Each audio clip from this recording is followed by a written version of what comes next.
साथियों नमस्कार। परिवार की खुशियों को नज़रअंदाज करके हमें बचत क्यों नहीं करनी चाहिए। प्रस्तुत कहानी आपकी आंखें खोल देगी। आज हम इसी विषय पर आपके साथ वार्ता करेंगे। हमारे जीवन में बहुत सी बातें ऐसी भी हैं जिनसे तत्काल तो बचत प्रतीत होती है, किंतु अंत में वे मनुष्य को दरिद्रता की ओर ले जाती हैं। इससे मानसिक दरिद्रता उत्पन्न होती है। ऐसी बचत कभी नहीं होनी चाहिए जिससे अपने और अपने परिवार की सुख सुविधाओं में कमी आए। इस संबंध में एक मनोरंजक कहानी इस प्रकार से है। एक व्यक्ति अपनी पत्नी की फोटो खिंचवाने की सोचता रहा। कुछ अंशों तक तो यह इच्छा निर्दोष थी, परंतु इसका मूल कारण उस व्यक्ति की सनक थी। उसकी पत्नी चाहती थी कि उसके बच्चे बड़े होकर उसके युवा और सौंदर्यमय रूप को देख सके और उसे स्मरण कर सके, परंतु पति बहुत कंजूस था। वह उस महिला की इच्छा को सदैव टालता रहता था। अंत में जब इस इच्छा को पूरा करना पड़ा, तब उसके पास पैसा तो था, परंतु वह स्त्री स्वयं सुंदर न रह गई थी। इस प्रकार वह महिला अपनी निराशा को चुपचाप सहन करती रही। उसकी निराशा तिल से ताड़ बनती चली गई। दोनों में मनमुटाव हो गया। जब पत्नी ही अपनी पत्नी की इच्छा का ख्याल और सम्मान नहीं किया, तो भला पत्नी ही क्यों करती।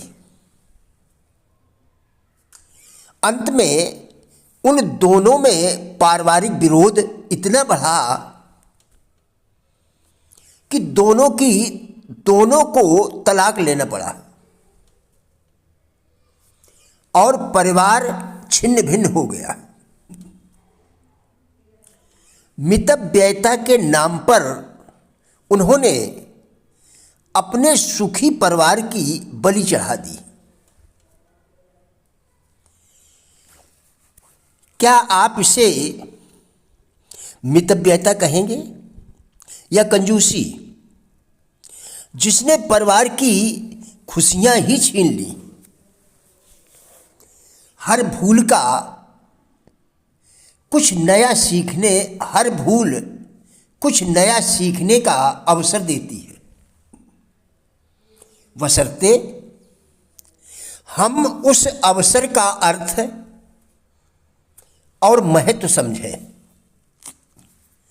भूल का अर्थ अज्ञानता या अपराध नहीं। भूल हो जाना एक सहज प्रक्रिया है। हम सबको मानना पड़ेगा कि हमारे अंदर एक ऐसी शक्ति है जिसको हम सहज ही पहचान नहीं पाते। वह शक्ति ही हमारी प्रेरणा है। परिश्रम करने वाले को ही प्रेरणा मिलती है। प्रेरणा हमें हाथ पकड़कर सफलता के दरवाजे पर ले जाकर खड़ा कर देती है। संसार में यदि कुछ करना है तो परिश्रम करो, प्रयास पर प्रयास करो, कोशिश कभी व्यर्थ नहीं जाती। जीवन बहुत बड़ा है और बहुत छोटा भी। किसी विधवा से पूछो तो वह उत्तर देगी कि मेरी जिंदगी आंसुओं से भरपूर है, कांटे नहीं कटती। हीरे में चमक तभी आती है जब वह तराशा जाता है। प्रशंसा मनुष्य की नहीं, उसके कार्यों की होती है।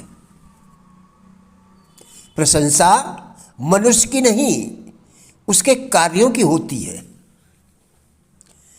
पूजा मानव की नहीं, उनके गुणों की गीत गाए जाते हैं। कुशल पारखी उसे ही कहा जाता है जो दुनिया को अपनी आंखों से नहीं, पराई आंखों से भी नहीं, बल्कि समय और परिस्थितियों की आंखों से देखता है। आप वही पाएंगे जो देंगे, नहीं देंगे नहीं पाएंगे। यह प्रकृति का नियम है। परोपकार की भावना मन में रखकर जब आप कर्म क्षेत्र में उतरेंगे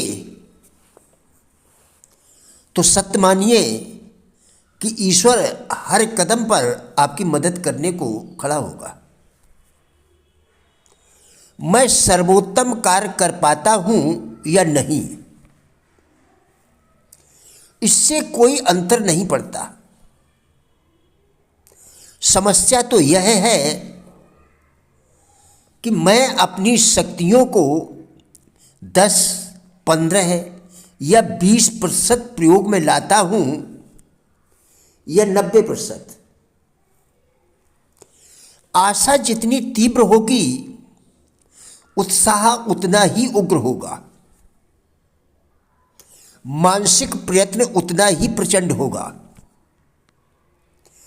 उतनी ही सफलता अवश्य मिलेगी। प्रिय साथियों, राजेंद्र भाटिया यूट्यूब चैनल के सभी वीडियोस एक अच्छी जिंदगी जीने के लिए अत्यंत ही उपयोगी है। हमारा विश्वास है कि इस चैनल के सभी वीडियोस आपको जरूर अच्छे लगेंगे। कृपया चैनल को सब्सक्राइब करें, जिससे इसी प्रकार के और भी वीडियोस आप लगातार देखकर अपने विचारों में परिवर्तन कर सके, क्योंकि विचारों के परिवर्तन से ही हमारे जीवन में परिवर्तन संभव है। वीडियोस को लाइक एवं शेयर करके कृपया हमारे फेसबुक पेज गुड लाइफ को भी फॉलो करें, जिसका लिंक वीडियो के डिस्क्रिप्शन में दिया गया है। कृपया हमारा भी उत्साह बढ़ाएं। धन्यवाद।